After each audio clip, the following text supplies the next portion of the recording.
कल के प्रसंग में जो दिव्य प्रवचन चल रहे हैं, उन प्रसंग में हम सब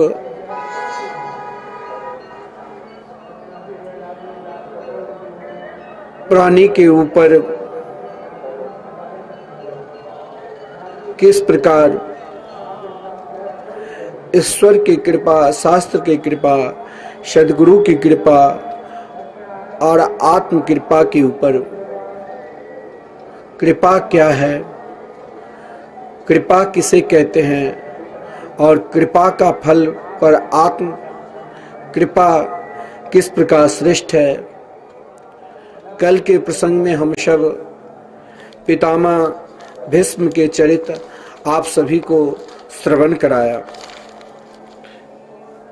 पितामह भीष्म की निष्ठा, उनकी समर्पित, जो स्वयं को अपने शरीर का आभास भी, शरीर का कष्ट भी भगवान के चरणों में ही लगा दिया था।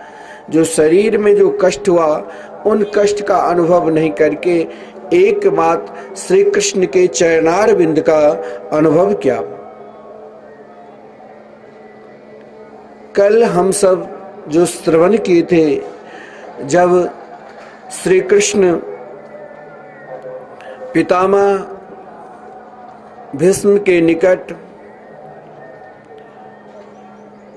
पहुंचे, साथ में पांचों पांडव है, माता द्रौपदी, माता कुंती और समस्त महापुरुषगण उपस्थित थे। भीष्म पितामह प्रभु के सुंदर स्वरूप को देखकर बार बार प्रभु से प्रार्थना की, हे मेरे गोविंद, हे मेरे गोपाल, मुझे कुछ नहीं चाहिए। अगर आप मुझे देना ही चाहते हो तो स्वयं को मेरे समीप आप आ जाइए।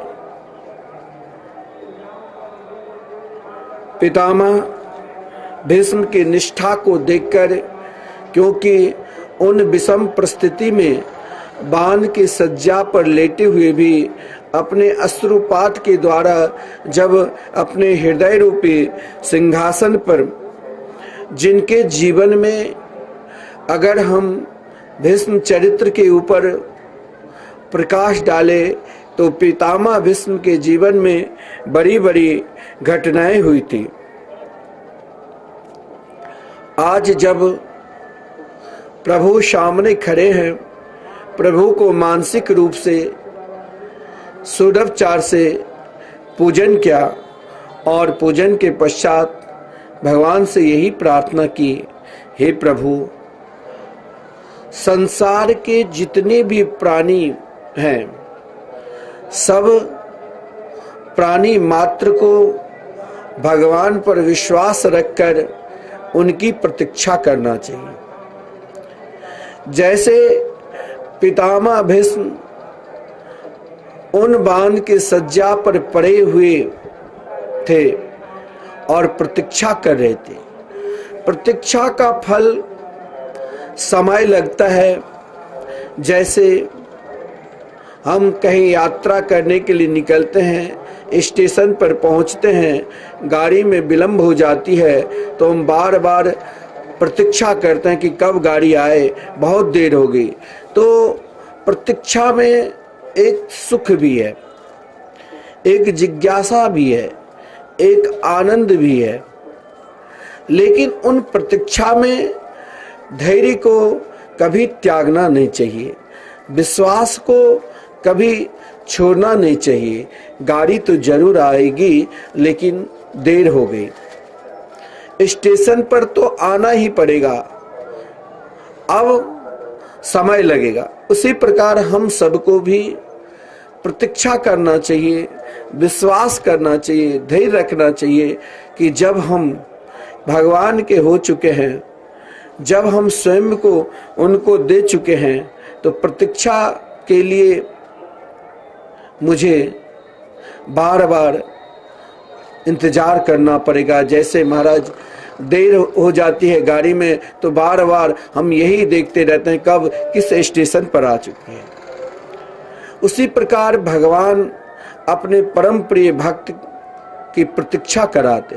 प्रतीक्षा यानी जब तक आपके अंदर इच्छा और कामना है, उन इच्छा और कामना को भी श्री कृष्ण के चरणारविंद में जब हम समर्पित कर दिए, श्री कृष्ण के हो गए, तो एक दिन न एक दिन पितामह भीष्म के तरह हम सब के पास जरूर आएंगे। लेकिन हमें स्वयं को भीष्म बनना पड़ेगा, हमें स्वयं को प्रतिज्ञा लेनी पड़ेगी, हमें स्वयं को आत्मनिष्ठ होना पड़ेगा, हमें स्वयं को उन पे विश्वास रखना पड़ेगा। जब भगवान आया, भगवान को सुंदर स्वरूप को देखकर पितामह भीष्म ने भगवान की स्तुति की और यही कहा, हे प्रभु सहदेव देवो भगवान प्रतीक्षिता। एक तो ऐसा होता है जो गाड़ी की टाइम स्टेशन पर जितनी ही देर होगी उतनी ही देर ठहरेगी, लेकिन भक्त यदि चाहे तो भगवान को प्रतीक्षा करा सकते हैं। लेकिन हमें पितामह भीष्म बनना पड़ेगा। भक्त की प्रतीक्षा वर्षों तक पितामह भीष्म ने प्रतीक्षा की। आज भगवान से यही कहा कि हे प्रभु आप मेरे सामने खड़े हो जाइए। ऐसा ही नहीं, सहदेव देवो भगवान प्रतीक्षताम। जैसे हम गाड़ी में बैठ जाते हैं तो एक सगुन, एक सुख मिलता है कि अब तो गाड़ी आ चुकी है, आज बहुत प्रतीक्षा कराए। उसी प्रकार भीष्म पितामह ने देखा कि ना जाने एक जन्म कौन के प्रभु मुझे कितने जन्मों तक प्रतीक्षा कराते कराते अब मैं सगुन से श्वास लूं, सगुन से देखूं तो इन्हें। लेकिन इनके साथ भगवान को कहा कि आप प्रतीक्षा करो। हम यदि कहेंगे कि गाड़ी 10 मिनट के समय है तो 15 मिनट रुक जाए तो नहीं रुकेगी, वो चली जाएगी। उसी प्रकार यदि हम भगवान को आदेश देंगे कि भगवान हमारी प्रतीक्षा तो नहीं करेंगे। हम लोग मंदिर दर्शन करने के लिए जाते हैं तो हमें प्रतीक्षा करना पड़ता है, परंतु यदि हम स्वयं को भीष्म हो जाए। आज स्वयं जब भीष्म पितामह ने भगवान से कहा कि हे प्रभु आज तक आपने अपने भक्त को विचित्र प्रकार के प्रतीक्षा कराए, आज हमारी भी कुछ इच्छा है। भगवान ने कहा अपनी इच्छा को प्रकट करो। यदि आप बाण की सज्जा पर पड़े हुए हैं मैं स्वस्थ कर दूं। भीष्म पितामह मुस्कुराने लग गए कि ये समय निकल चुका। हे प्रभु 3 प्रकार के शर्त भगवान ने के पास पितामह भीष्म ने रखा। भगवान के प्रति जब प्राणी पूर्ण रूप से विश्वास करता है और उनके लिए ही जीते हैं तो भीष्म के तरह हम भी भगवान से जब प्रार्थना करेंगे तो भगवान उसी प्रकार भीष्म पितामह की तरह ही स्वयं को प्रतीक्षा करने पड़ेंगे। जैसे कहा कि प्रभु जब तक हम स्वयं को आप में लीन न हो जाए तब तक आप हमारी प्रतीक्षा करो। भगवान ने कहा ठीक है। हर व्यक्ति को हम एक पल के लिए, एक क्षण के लिए सब कुछ बदल देते हैं।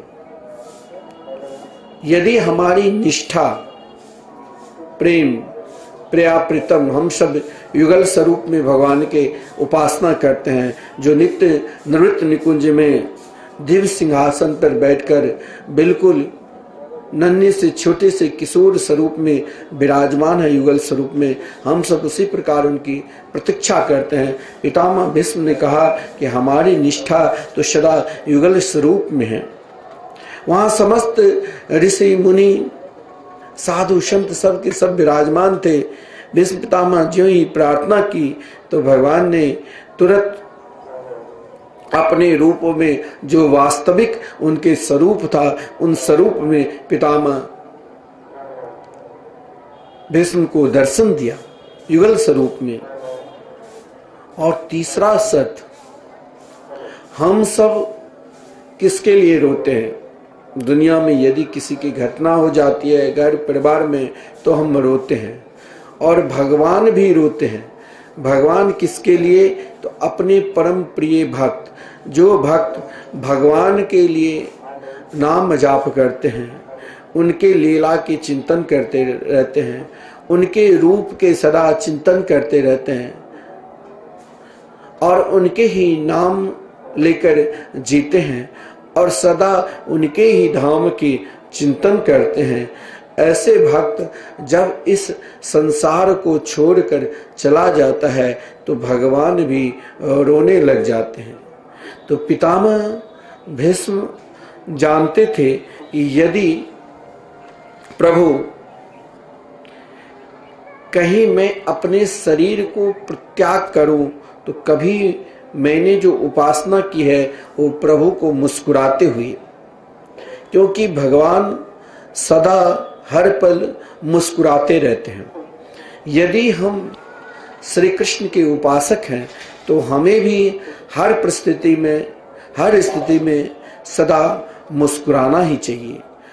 यदि आप भगवान के लीला के विषय में ध्यान दोगे तो उनके जीवन में भी ऐसा नहीं है जो कष्ट नहीं आया। जन्म लिए मथुरा में और पालन हुए गोकुल में, फिर महाराज माता पिता जेल में, जब स्वयं को लीला में मस्त हो गए, वृंदावन में अनेक प्रकार लीला, तो फिर मथुरा जाना पड़ा। तब से भी मथुरा में कंस को मारने के पश्चात केवल युद्ध ही युद्ध करना पड़ा। जरासंध के भय से द्वारका में भी महाराज हर पल हर क्षण कोई न कोई राक्षस। लेकिन भगवान के लीला, भगवान के स्वरूप को आप दर्शन करोगे तो सदा मुस्कुराते ही रहते हैं। तो पितामह भीष्म ने कहा कि प्रभु, क्योंकि भगवान रोते हैं अपने भक्त के लिए कि ये भक्त मेरे परम प्रिय नाम जापक इस संसार में आए हैं, तो संसार में जो भी प्राणी आया है उसे तो जाना ही पड़ेगा एक दिन न एक दिन। तो जिस दिन कोई नाम जापक अपने शरीर को परित्याग करते हैं तो भगवान स्वयं को रोने लग जाते हैं कि ऐसा संत, ऐसा महापुरुष, ऐसा परम प्रिय भक्त फिर दोबारा आएगा कि नहीं आएगा, जिस कारण भगवान स्वयं को व्याकुल हो जाते हैं, रोते रहते हैं भक्त के लिए। परंतु भीष्म पितामह की निष्ठा, भीष्म पितामह की समर्पित और भीष्म पितामह के प्रेम केवल भगवान जानते थे और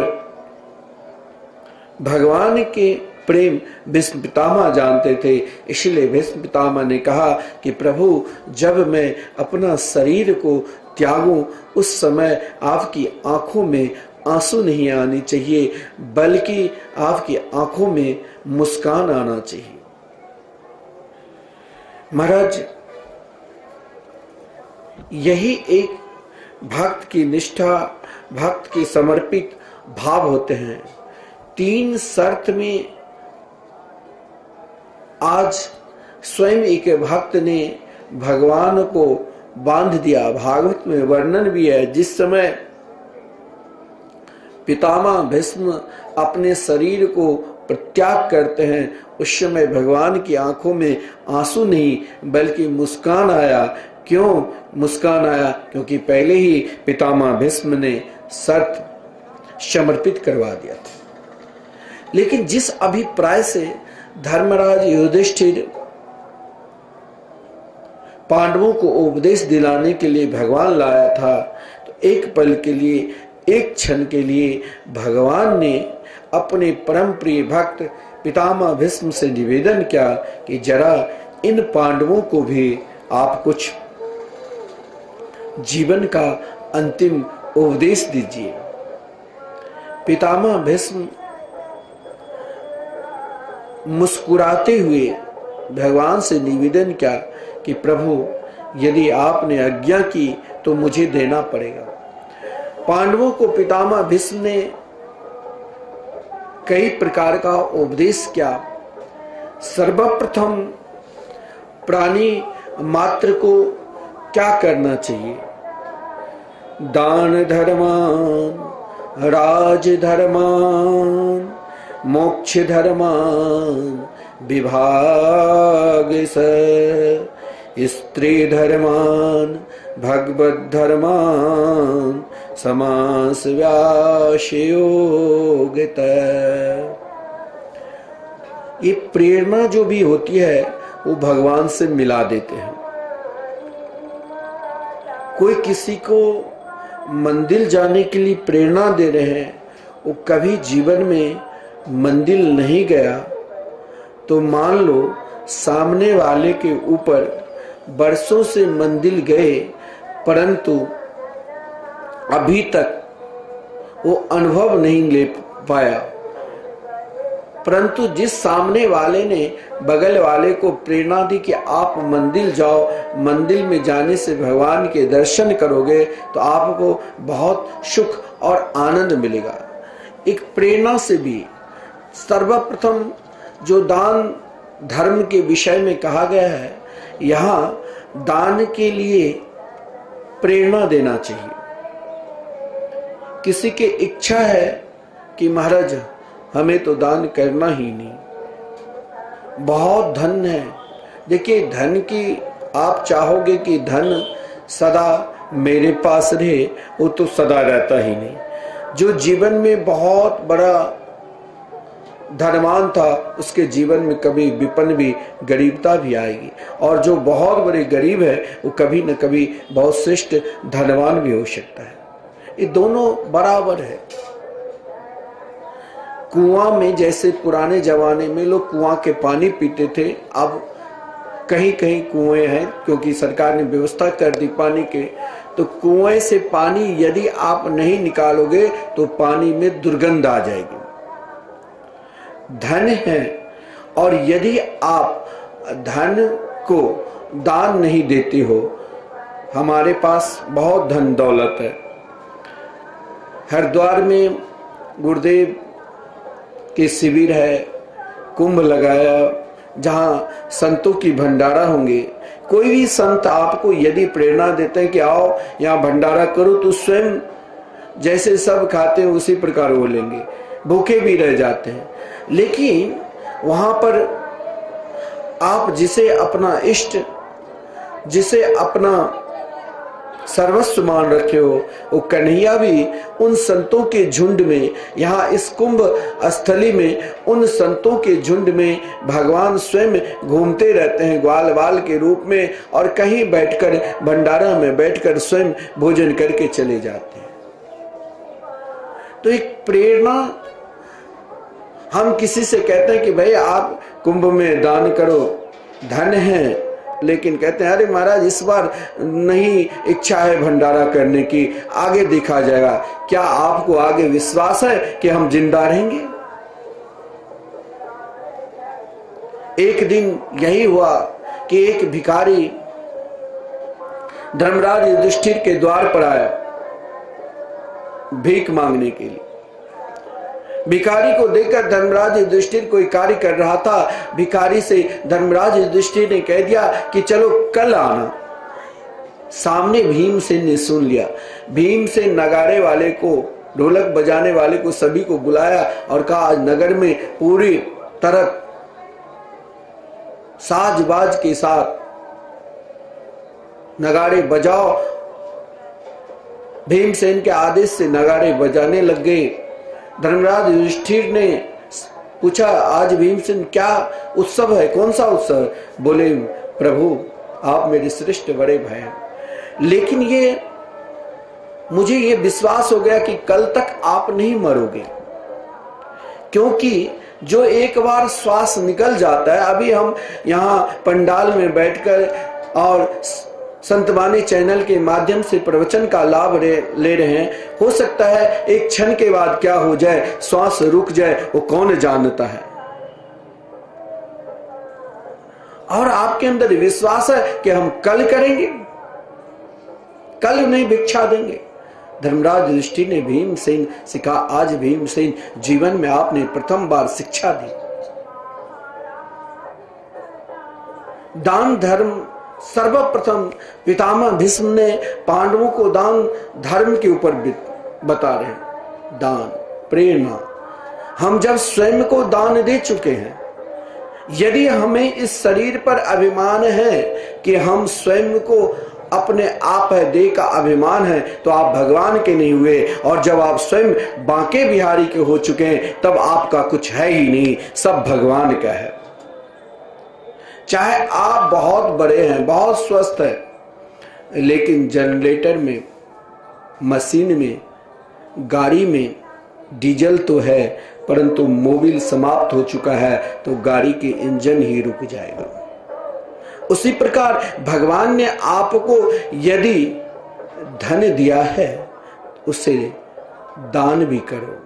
जैसे मोबिल को बदलते हुए नए मोबिल फिर डालते हैं तो गाड़ी की रफ्तार बढ़ जाती है, उसी प्रकार आप जितने भी दान करोगे, अरे हम तो स्वयं साधु ठहरे, आपने जो दान दिया तो उन दान की प्रेरणा से वृंदावन में विशाल मिथिला कुंज आश्रम है, जहां ठाकुर जी के, राधा मोहन भगवान के सुंदर मंदिर, और भारत वर्ष में कहीं 2-4 घंटे, कहीं 12 घंटे कीर्तन चलते हैं, लेकिन मिथिला कुंज ही एक ऐसा स्थान है जो कहीं कहीं अखंड कीर्तन चलते होंगे, लेकिन मिथिला कुंज में निरंतर 27 साल हो चुके हैं, कभी अखंड कीर्तन बंद ही नहीं होता है। 24 घंटे, केवल रात्रि 10 से 4 बजे माइक बंद रहता है, लेकिन हर पल हर क्षण जहां भगवान के नाम चलते हैं, वो आश्रम कितने बड़े सिद्ध होंगे, वो जरा आप स्वयं कल्पना करना। और मैं विश्वास के साथ कहता हूं, पूज्य गुरुदेव ने वहां सत्संग भवन बनाया, और उन सत्संग भवन की स्थापना जब से हुई, जो भी कथाकार शुद्ध मन से ठाकुर जी पर विश्वास किया, मैंने प्रत्यक्ष देखा, जिसने ठाकुर जी पर विश्वास किया, नाम भगवान पर विश्वास किया, उसे रात दुना दिन चौगुना, जो कहावत वैसे कर दिया है। अभी भी वहां पर निरंतर कथा चलती रहती है, कोई व्यास जाते हैं, कोई आते हैं, वहां नाम भगवान की ऐसी प्रेरणा है, केवल विश्वास लेकर जो वहां बैठ गया, उस अगर जिस कामना लेकर, अगर कोई धन की कामना से वहां पर बैठ गया तो भगवान धन बरसा देते हैं, और स्वयं यदि ठाकुर राधा मोहन बिहारी की कामना से बैठ गया तो नाम भगवान की प्रेरणा से जरूर एक दिन न एक दिन, अगर आप चाहते हो कि भगवान के दर्शन मिले तो 10 मिनट बैठकर आप हमारे मंदिर में केवल श्री जी की ओर ध्यान देना, लगेगा कि श्री जी आपके साथ ही चल देंगे। क्योंकि जहां हम कुछ पल के लिए, कुछ घंटे के लिए यदि हम भगवान के नाम ले लेते हैं तो हमारे अंदर अंतःकरण में शांति, सुख का अनुभव होने लग जाता है। और जहां अहर्निशम भगवान के नाम चल रहे हैं तो वो दान से ही बना है, वो सब दान दिए हैं। कोई एक व्यक्ति विशेष से कोई आश्रम नहीं बनता है, वो सबके हैं। वो कोई घर नहीं है, वो कोई मठ नहीं है, वो तो आपके आश्रय है, यानी आपके हृदय का विश्राम स्थली है। आप सोचोगे जैसे घर में सुख सुविधा है, टीवी लगा हुआ है, एसी लगा, वैसे यहाँ भी विशेषता है, लेकिन उन विशेषता को, उन सुख को आप वहीं तक प्राप्त कर सकते हो, लेकिन उन सुख से भी ऊपर है साधु संतों के आश्रम में तो यही विशेषता है। निरंतर भगवान के नाम चले तो वहां भगवान साक्षात किसी न किसी रूप में विराजमान है।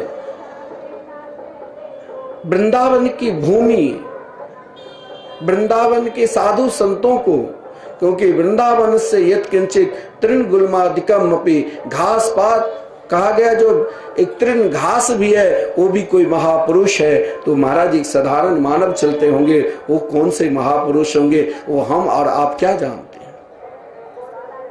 यहाँ कुंभ है, कुंभ स्थली में संतों की भंडारा अपना मिथिला कुंज के एक प्रभाव है गुरुदेव की कृपा से जो निरंतर चलते रहते हैं।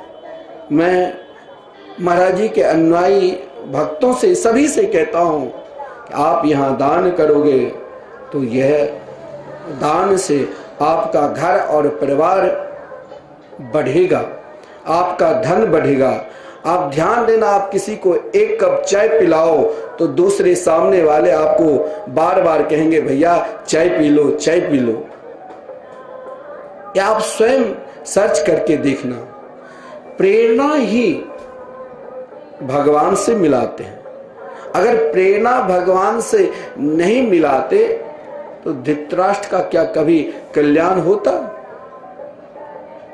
हम आपको, आपकी इच्छा नहीं है, फिर भी हम आपसे कहेंगे कि आप भंडारा करो, दान करो। हम इसीलिए जन्म लिए हैं। हम इसलिए नहीं जन्म लिए कि हम एसी रूम में पड़े रहे और महाराज यहाँ सारी व्यवस्था ठाकुर जी की कृपा से चल रहा है, हमें क्या जरूरत है? हमें जरूरत है कि आपके पास जाकर बार बार प्रेरणा देंगे। चाहे आप अपमान करेंगे तो भी हम उसे सहजता से स्वीकार करेंगे, लेकिन जब तक आप भगवान के लिए कुछ समर्पित नहीं करोगे, दान नहीं दोगे, तब तक हम बार बार आपकी प्रेरणा देंगे। और कभी न कभी प्रेरणा से ही व्यक्ति बदल जाता है। कैसे? तो आप सब जानते हैं कि महाराज धृतराष्ट्र जो केवल बाहर से ही अंधे नहीं है, अंदर से भी अंधे हैं। अंदर के अंधा उसे कहा गया है जो भगवान सर्वस्व देने के बाद भी हमें कभी इन संतों को खिलाने की प्रेरणा नहीं हो रही है। अंदर से अंधा वो है जो भगवान सब कुछ दिया है, फिर भी मन नहीं करता है कि हम भगवान के लिए भी कुछ दें। धृतराष्ट्र दोनों तरफ से अंधा ही था, बाहर से और अंदर से। कभी भी संतों की बात नहीं मानी, महापुरुषों की बात नहीं, चाहे भीष्म पितामह हो, चाहे द्रोणाचार्य हो, चाहे कृपाचार्य हो और चाहे स्वयं भगवान श्री कृष्ण हो। लेकिन संत की प्रेरणा, संत जब प्रेरणा दी तो धृतराष्ट्र का भी जीवन को बदल दिया था। जब समस्त पुत्र महाभारत के युद्ध में मारे गए थे, महात्मा ने सोचा कि मैंने तो इनको जीवन पर्यंत प्रेरणा दी परंतु अभी तक नहीं बदला, अगर मैं एक दिन तो इसे बदल कर छोड़ूंगा ही। विदुर जी जैसे महात्मा ना जाने धृतराष्ट्र के जीवन में कितनी बार प्रेरणा दे देकर कि भाई तुम भी भगवान के लिए हो जाओ, भगवान के लिए कुछ करो, स्वयं को दान करो। दान यानी हम स्वयं को भगवान को दे दे, ये सबसे बड़ा दान, तुम दान करो। लेकिन धृतराष्ट्र के जीवन में कुछ असर ही नहीं पड़ा। वही धृतराष्ट्र जब 100 पुत्र मारा गया और धर्मराज युधिष्ठिर पृथ्वी के सम्राट बने, जिस भीमसेन गले लगने के लिए जब गया था तो वो तो भगवान की प्रेरणा से बच गए, लोहे के भीमसेन को चकनाचूर कर दिया। आज वही भीमसेन की अपमानित रोटी या सम्मानित रोटी को बड़े आनंद से खा रहा था और इस महल में दोनों धृतराष्ट्र गंधारी आनंद ले रहे थे। परंतु महात्मा कभी छोड़ते नहीं। आप चाहोगे कि मैंने तो अभी कार्तिक में भंडारा कर लिया, अब क्या जरूरत है, हमने तो वृंदावन में दान दे दिया, अब हमें क्या जरूरत है। लेकिन महात्मा तब तक प्रेरणा देंगे जब तक आपको ठाकुर जी से नहीं मिला देंगे। जब तक आप स्वयं को, अपने आप को दान नहीं दे दोगे, तब तक महात्मा का कर्तव्य होता है, संतों का कर्तव्य होता है। जितने भी यहाँ कुंभ में आप दर्शन करोगे, एक से एक जो द्वार बना है संतों के, ना जाने उन द्वार में कितने गांव बस जाएंगे। वो दिखा रहे संतों की शक्ति की कमी नहीं है, फिर भी संत आपके द्वार पर, आपके पास प्रेरणा देंगे, भैया तुम भी इन संतों के झुंड में तुम भी कुछ कर लो, दान कर लो, भंडारा कर लो, जो भी इच्छा है भंडारा करो, खिलाओ। हम स्वयं को सप्ताह में एक दिन भूखे रह जाएंगे, लेकिन हम एक संत को जरूर भोजन करेंगे। इस प्रेरणा से हमें दान करना चाहिए। प्रेरणा ही तो भगवान से मिला है। जब तक धृतराष्ट्र को विदुर जी थक गए थे, प्रधानमंत्री के पद पर जब विराजमान थे, उन प्रधानमंत्री पद पर भी प्रेरणा दी कि दुर्योधन को त्यागो, नहीं माना। बार बार एकांत में उनके कक्ष में जाकर प्रेरणा दी कि भगवान के हो जाओ, नहीं माना। लेकिन संत छोड़ते नहीं। संत का काम क्या है? संत का यही तो काम है। जब वो संत बन ही गए तो उनका ये काम नहीं है कि केवल बैठ जाए और महाराज हमारे पास धन दौलत की कमी नहीं है। जिस दिन अगर उनके अंदर यह भी भाव आ जाएगा, उस दिन उनका भी पतन होगा। उनका कर्तव्य है कि बार बार उनके द्वार पर जाओ, जो तुम्हें दे उसे फिर खिलाओ संतों को। आज विदुर जी ने कहा कि प्रेरणा देना चाहिए। प्रेरणा देकर ही हो सकता है धृतराष्ट्र को स्वयं सहजता से, देखिए सहजता से दान देने की प्रवृत्ति उन व्यक्ति के अंदर होता है जो स्वयं भगवान के हो चुके हैं। दो प्रकार की भक्ति है। एक सहजता से हम मुस्कुराते हुए जो कार्य करते हैं, उस कार्य में समझ लो स्वयं उनके अंदर स्वयं ठाकुर जी विराजमान होकर उनको मुस्कुराहट दे रहे हैं, जो स्वयं मुस्कुराते हैं कि भैया तुम भी कुछ करो, दान पुण्य करो। ये सुंदर जो कुंभ स्थली है, जहां संतों की चरणों की धूल ही सदा हमारे मस्तक पर पड़ते हैं, ये सुंदर सौभाग्य हमें फिर नहीं मिलेगा। लेकिन जिस समय विदुर जी ने कहा कि सहजता से ये व्यक्ति आने वाले नहीं है, क्यों न इसके अंदर धक्का दूं। और महाराज विदुर जी स्वयं जाकर धृतराष्ट्र और दुर्योधन को, धृतराष्ट्र और गंधारी को जब एकांत में बैठे थे तो दोनों को समझाया कि 100 पुत्र मारे गए, फिर भी भगवान की भक्ति करने की इच्छा नहीं हो रही है। यही अपमानित रोटी तुम भीमसेन के खा रहे हो, तुम चलो अभी इसी वक्त मैं तुम्हें भगवान से मिला दूंगा। ये ताकत अगर किसी में है तो उन नाम जापक, उन संतों में है जो हमें भगवान से मिला देंगे। अब भगवान से मिलाने के उनकी कहां किस ओर आपको प्रेरणा दे, वही वहां शंका नहीं करना चाहिए। हम लोगों के अंदर ये जो एक शंका बैठ गई है, शंका ही तो हमें भगवान से दूरियां बना देते हैं। शंका के कारण ही तो हम अशांति में हो जाते हैं, दुखी हो जाते हैं। जिस दिन अपने शंका को त्याग कर एकमात्र महापुरुषों पर, सद्गुरुओं पर विश्वास करोगे, उसी दिन जरूर भगवान मिल जाएंगे। और रात्रि के समय में ही धृतराष्ट्र को प्रेरणा दी, और उन प्रेरणा ने जो कभी असमर्थ हो गया था, स्वयं को अंधे था, पुत्र 100 मर चुके थे, उस दुख से महाराज स्वयं खिन्न हो चुका था, पागल की तरह। क्या करना चाहिए क्या नहीं करना चाहिए वो भी नहीं जानते थे। लेकिन एक महात्मा ने ऐसी प्रेरणा दी जो यही हरिद्वार के पावन पवित्र क्षेत्र में सप्त सरोवर के निकट मात्र 7 दिन में जीवन पर्यंत प्रेरणा से एक दिन ये प्रेरणा जरूर भगवान से मिला देते हैं। और 7 दिन में ही भगवान को प्राप्त कर लिया था गंगा जी के पावन तट पर। तो ये प्रेरणा यहां पितामह भीष्म ने सर्वप्रथम जो पांडवों को उपदेश दिया, ये दान धर्म के विषय में। वृंदावन धाम में निरंतर कीर्तन चल रहे हैं। एक कल्प चला जो 21,000 रुपया वृंदावन के लिए, कीर्तन के लिए। आप यदि कहीं बाहर के हैं, आश्रम के विषय में पता नहीं है, वैसे तो मिथिला कुंज को संपूर्ण विश्व जानते हैं। 7 महीना से निरंतर अनिरुद्धाचार्य जी की कथा चल रही है। फिर भी आप वहां जाओगे जहां निरंतर कीर्तन चलते हैं, जो भी साधु संत वहां पर विराजमान हैं, जो भी आते हैं कोई भूखे जा सकते नहीं। मात्र 21,000 देकर वहां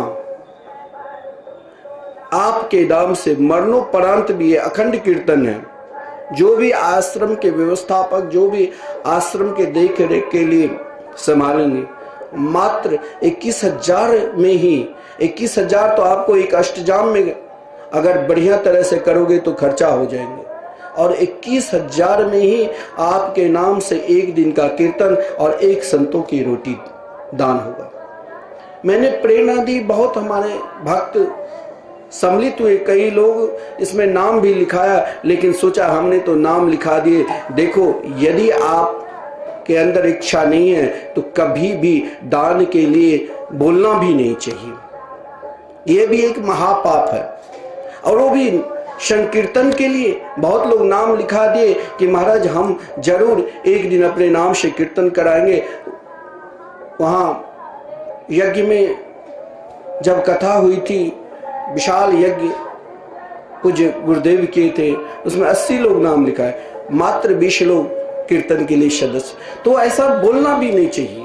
दान धर्म के विषय में तो महाभारत में यहां तक कहा कि मन में भी ये बात आप अगर कह देते हो कि मुझे दान करना है, तो अगर शरीर छूट गया तो करोड़ों वर्ष तक नरक की यातना भोगना पड़ता है। जितना ही इच्छा हो उतना ही बोलो। कभी भी भगवान के नाम से, वहां तो बहुत सरलता है। यदि आप 21,000 नहीं तो मात्र 1,500 रुपया प्रदान करके आप के नाम से एक दिन का कीर्तन होगा। अत्यधिक नहीं, जितना ही वहां व्यय उतना ही आप करो, लेकिन भगवान के इनाम की ओर बार बार हम लोग प्रेरणा करते हैं। बहुत लोग कम से कम 200, 250, 300, 500 लोग नाम के लिए वहां पर नाम लिखाए, लेकिन महाराज गुरु पूजा में 1-2 आदमी देकर कहते हमने तो दे दिया। वो प्रेरणा नहीं होती। और जब प्रेरणा, वही धृतराष्ट्र है जो महाराज बोलकर भी इच्छा प्रकट नहीं है, लेकिन संत का काम है बार बार प्रेरणा देकर भगवान से मिलाओ। विदुर जी ने धृतराष्ट्र को प्रेरणा दी कि महाराज अब स्वयं को दान कर दो, अब मैं तुम्हें स्वयं को चाहता हूं, अब तुम्हारे पास कुछ नहीं है, अब तुम स्वयं दूसरे की रोटी खा रहे हो, अब स्वयं को दान करो, यही मैं तुम्हारे पास। 36 वर्ष यात्रा करने के बाद विदुर जी ने धृतराष्ट्र से यही कहा कि अब स्वयं को दान कर दो, अब स्वयं को मत रहो, ये देह को ही दान कर दो। धृतराष्ट्र ने कहा ये बहुत सुंदर शुभ अवसर है कि महाराज विदुर जी जैसे महात्मा इस बार मुझसे कुछ मांग नहीं रहे हैं। विदुर जी ने कहा तेरे पास अब कुछ है ही नहीं, अब तो जो है वो धर्मराज युधिष्ठिर का है, अब तो तुम स्वयं रोटी खा रहे हो, लेकिन एक है, जिस दिन एक को दे दोगे उसी दिन से कृष्ण मिल जाएंगे, अपना देहाभिमान को ही दे दो। और धृतराष्ट्र ने दिया और 7 दिन में भगवान को प्राप्त कर लिया। तो दान धर्म के विषय में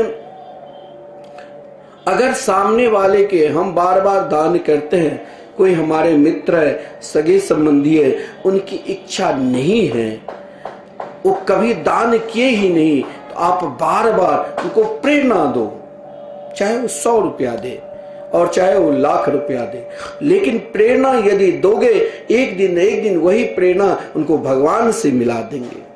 हो सकता है हमें अभी तक ना मिले, हमें तो मिल गया क्योंकि हमने उनको प्रेरणा देकर भगवान से मिलाया। विदुर जी तो स्वयं धृतराष्ट्र का कल्याण हुआ, विदुर भी अपने दिव्य धाम को गए, परंतु दान का ऐसा महत्व है जो प्रेरणा देना चाहिए। दान से धन बढ़ता है। संसार में ऐसा कोई भी व्यक्ति नहीं है। अगर राजा बलि ने, ठीक है, भगवान को त्रिलोकी दान दे दिया था, लेकिन भगवान ने राजा बलि के ऊपर तब कृपा की जब स्वयं को दिया, और जब दिया तो भगवान ने कहा हमने कुछ नहीं लिया, हम इससे अधिक कई गुना सुतल लोक प्रदान कर दी। और वहां भगवान स्वयं कहा केवल लोक ही नहीं, इस अगला मंत्र में आप स्वयं इंद्र बनोगे, और भगवान स्वयं वहां द्वारपाल के रूप में विराजमान है। दान का तो अनंत महत्व है। दान धर्मान राज धर्मान। राज धर्म के विषय में भी महाभारत में बहुत वर्णन है। राजा को छोड़ो, यदि हम स्वयं घर के अभिभावक है, मालिक है, तो घर की व्यवस्था, परिवार की व्यवस्था किस प्रकार चलना चाहिए, राजा का क्या कर्तव्य होना चाहिए, अगर हम स्वयं भगवान के हो चुके हैं तो हमें भी प्रेरणा देना चाहिए। हम स्वयं को एक राजा है ये मानकर, हम स्वयं घर चला लिया तो हम समाज चला सकते हैं। आजकल घर और परिवार में ही एक दूसरे, माता पिता भाई बंधु सब अलग हो रहे हैं। जो पुत्र को माता पिता बहुत पढ़ाया लिखाया, वो अंत समय में अपनी वृद्धा माता को कष्ट पहुंचाते हैं, क्योंकि वहां उनके अंदर एक राज धर्म का ज्ञान ही नहीं है, एक परिवार का ज्ञान ही नहीं है। उनके अंदर केवल उनकी इच्छा, किस लिए घर में लड़ाई होती है? इच्छा के लिए, धन के लिए, अपनी प्रभुता के लिए। केवल जहां भी लड़ाई हुई, चाहे घर में हो, चाहे परिवार में हो, चाहे राज्य में हो, चाहे राष्ट्र में हो, लड़ाई, केवल लड़ाई यदि भारत और चीन की भी लड़ाई है तो प्रभुता के लिए। हर जगह बेटा कहता है कि हम बाप से बड़े, बाप कहता है हम बड़े, हम सदा बड़े बनकर रहे, ये तो मेरा बेटा है। बहू आती है तो वो कहती है हम बहुत बड़ी, सास कहती है हम बड़ी। ये बड़ापन के लिए सबसे बड़ा, सब अपने आप को चाहते हम बड़े, लेकिन राजा एक ही होता है। राज धर्म का वही कर्तव्य है। वैसे राज धर्म का तो बहुत वर्णन है। पांडवों को राज धर्म का जब पितामह भीष्म ने उपदेश दिया, बोले धर्मराज आपसे श्रेष्ठ राजा भला और कौन हो सकता है जो स्वयं धृतराष्ट्र को भी पिता की तरह सम्मान की। आज समाज में से हम एक दूसरे पर विश्वास में अलग क्यों हो रहे हैं? क्योंकि हमने कभी उनके प्रति वो भाव ही नहीं प्रकट किया। हमने कभी उनके घृणा दृष्टि से देखी, और जब हम घृणा दृष्टि से देखते हैं तो फिर हम अलग हो जाते हैं। घर में भी, परिवार में भी आज अलग होने का एक ही कारण है, केवल हम बड़े, सब राजा की तरह होना चाहते हैं। बड़े तो एकमात्र जो घर के अधिष्ठात्री देव है वो बड़े, जो आपके अभिभावक है वो बड़े। लेकिन अभिभावक स्वयं को बड़े मानते हैं और सबको छोटे नहीं, सबको बराबर। राजा का कर्तव्य है, सब हमारी संतान है, सब हमारे हैं। मोक्ष धर्म के विषय में, स्त्री धर्म के विषय में और भगवत धर्म के विषय में अनेक प्रकार के उपदेश दिया, लेकिन भगवत धर्म के विषय में जिस समय पितामह भीष्म ने कहा तो पांडवों से एक ही उपदेश दिया, क्योंकि उनकी धैर्य, उनकी दृष्टि, सोचा मेरी प्रतीक्षा तो कोई और कर रहे हैं। एक बार पुनः फिर भगवान की ओर मुड़ कर देखा, पांडवों की ओर नहीं देखा। भगवान ने पुनः मुस्कुराते हुए कहा और कुछ बता दो। तब पितामह भीष्म ने केवल यही भगवत धर्म का जिस समय उपदेश दिया, उस समय यही कहा, आज तक यही होता है समाज में, घर में, परिवार में। हम जो जिस लायक, जिसको सम्मान देना चाहिए उस लायक हम सम्मान नहीं देते हैं, हम आपस में बांट देते हैं, और जब आपस में ही बांटते हैं तब ही कलह होता है। लेकिन पितामह भीष्म ने यही कहा कि आज तक तुमने जिसको केवल एक छोटा सा मित्र समझा, सारथी समझा, सखा समझा, हम उनको छोटा मान लेते हैं कि अरे ये हमसे बड़ा कैसे हो सकता है, हम दोनों साथ चले हैं, साथ बोले हैं, हम इतने बड़े पुराने हो चुके हैं, ये तो आज आया है, ये मेरे बराबर कैसे हो सकता है। यही तो हमारे अंदर छोटापन है। और भीष्म पितामह ने अंतिम में यही उपदेश दिया, अरे पांडवों, जिसे तुम आज तक अपना सारथी मान रखे हो, अपना सखा मान रखे हो, अपना मित्र मान रखे हो, अपना सगे संबंधी मान रखे हो, वो कोई तुम्हारा सगे संबंधी नहीं है, वो कोई तुम्हारा साथी नहीं है, वो कोई तुम्हारा मित्र नहीं है।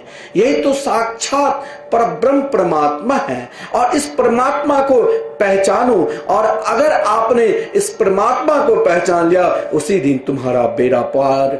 यही संत का वचन होता है। आज घर में, परिवार में कलह का कारण यही होता है कि वो बड़ा तो हम बड़े, सब बड़ेपन के लिए लड़ रहे हैं। लेकिन कलह तब ही नहीं होगा जिसे हम तो, अरे बहुत लोग तो सप्ताह में एक बार, दिल्ली इत्यादि के कुछ तो दिल्ली के लोग रोज ही बिहारी जी के दर्शन करने के बाद ही दुकान खोलते हैं। हम रोज जाते हैं बिहारी जी के दर्शन, हम स्वयं रोज अपने घर में ही भगवान के पूजते हैं, जो एक तस्वीर है। लेकिन सामने वाले के अंतःकरण में जो भगवान है उनकी हम निंदा करते हैं, उनको हम अपमान करते हैं। आज समाज में यही हो रहा है। घर में एक दूसरे अलग क्यों हो रहे हैं? ये क्यों पति पत्नी भी अलग हो जाते हैं विवाह होने के बाद? एक तरफ अग्नि के साक्षी, एक तरफ उन्हें छोड़ देते हैं, तलाक देते हैं। कारण यही है क्योंकि हमने उनको मान लिया, उनको देह को मान लिया। हम जिस दिन यह मानने लग जाए कि हम जिस परमात्मा को मंदिर में बैठाकर उनकी पूजा कर रहे हैं वही परमात्मा उनके अंदर है, और उनके अंदर जब वही परमात्मा है तो हम सब एक है, हम सब में भगवान है। हम क्यों नहीं उनके भगवान के रूप में ही पूजे? और जब यह भाव जग जाएगा तब से ही हमें भगवान मिल जाएंगे। यही भीष्म पितामह ने पांडवों को भी यही उपदेश दिया, अरे पांडव, जिसे तुम अपना सारथी मान रखे हो, इसे जरा पहचानो। आज नहीं, आज से नहीं, मैं वर्षों से नहीं, मैंने प्रभु से जब यही प्रार्थना की कि प्रभु, मैंने 164 जन्म तक कभी अधर्म किया नहीं, फिर भी इन बाण सज्जा पर पड़े हुए हैं। ये बाण सज्जा नहीं है, ये तो मेरे लिए विश्राम स्थली है कि मैं एकांत में बैठकर आपका भजन करूं, आपका उपासना करूं, आपका ध्यान करूं। ये कष्ट तो मेरे लिए एक पल कुछ है ही नहीं, मेरे लिए तो केवल आप है। हे मेरे गोविंद, हे मेरे गोपाल, आप मेरी प्रतीक्षा करो। आज पितामह भीष्म ने भी पांडवों से यही कहा, इनकी प्रतीक्षा करो, इन पे चलो, इनके लिए विश्वास करो, इनमें हो जाओ, यही सर्वस्व है, बाकी सब अशक्त है। इनके लिए ही सबको प्रेरणा करो। जीना है तो भगवान के लिए, मरना है तो भगवान के लिए, देना है तो भगवान के लिए। अरे जब भगवान ने, हम भगवान को क्या दे सकते हैं? हम 200, 400, 500 संत को खिला दिया तो हमने भगवान को दान दे दी। अरे 84 लाख योनि में 2 अरब 98 करोड़ जन्मों के बाद भगवान ने हमें दान में दिया ये मानव शरीर। और जब हम भगवान के हो चुके हैं, ये तो हम आपस में द्वंद्व में एक दूसरे के प्रति द्वेषारोपण करते हैं, एक दूसरे के प्रति शत्रुता भाव रखते हैं, लेकिन सब में भगवान है। मानो भीष्म पितामह ने भगवत धर्म के विषय में जब पांडवों से कहा कि आज इनको पहचान लो, हम सबको यही प्रेरणा सदगुरु भी देते हैं कि केवल भगवान को पहचानो, बाकी सब अपने आप पहचान में आ जाएंगे। बाकी तो सब भगवान के ही स्वरूप है। जिस समय पितामह भीष्म पांडवों को कहा कि आज तक तुमने जो भूल कर रखी है, गलती कर रखी है, इन सब भूल और गलती को छोड़कर आज हम स्वयं एक संत कह दे, तो उन संत की बात पे कभी भी शंका करना भी नहीं चाहिए। सद्गुरु बता दें कि ये करो, तो वहां फिर अपना स्वयं को प्रश्न मत लगाओ। अपना प्रश्न यदि आप लगाओगे तो क्या दशा होगी? द्रोणाचार्य की तरह। द्रोणाचार्य मस्तिष्क प्रधान भक्त थे, हर पल शंका रखकर तो सिर धड़ से अलग कर दिया, भगवान भी नहीं गए, परंतु भीष्म पितामह केवल अपने आप को भगवान पर छोड़ दिया था कि हे नटखट, हे मेरे गोविंद, आप जिस प्रकार हमें जिस ओर प्रेरणा दिया मैंने वही कार्य किया। अगर मैंने पांडवों के पक्ष में युद्ध नहीं करके, क्योंकि पांडवों से जो प्रेम पितामह भीष्म के हृदय में था वो किसी के प्रति नहीं, अगर प्रेम नहीं होता तो कोई कह सकता है अपने अंतिम समय में कि अरे पांडवों, तू भूल नहीं करना, तुम जो भूल कर रखी हो, तुमसे जो गलती हुई है कि ये मेरे मित्र है, मेरे सखा है, ये साक्षात परब्रह्म परमात्मा है, इसे पहचान लो। क्या वो कोई कह सकता है? वो तो कोई सद्गुरु ही कह सकता है।